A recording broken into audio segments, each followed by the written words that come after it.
سورۃ الواقعہ کا وظیفہ۔ فاقہ سے نجات۔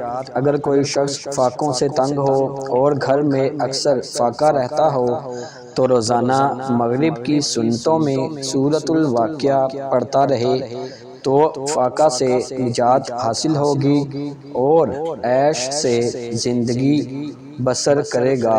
انشاءاللہ تعالی مجرب ہے۔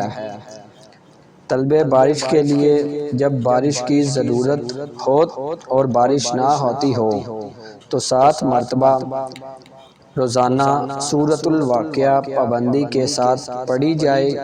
انشاءاللہ تعالی بارش ہوگی اور خشک سالی ختم ہو جائے گی۔ اگر بارش کی کثرت سے سیلاب آ گیا ہو اور بارش نہ رکتی ہو تو سورۃ الواقعہ روزانہ باوضو 5 مرتبہ پابندی کے ساتھ پڑھے۔ انشاءاللہ تعالی بارش رک جائے گی اور آسمان کھل جائے گا۔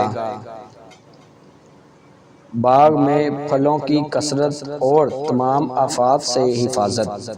اگر کوئی شخص باوضو سورۃ الواقعہ کو کاغذ پر زعفران سے لکھ کر باغ کے کسی درخت پر لٹکا دے تو اللہ تعالیٰ کے فضل اور کرم سے باغ میں خوب پھل آئے گا۔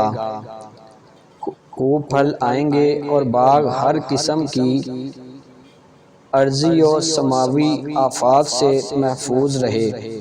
اگر مغرب کی سنتوں میں اس کو پڑھتا رہے تو فاقہ سے نجات پائے گا اور عیش سے معیشت کرے گا۔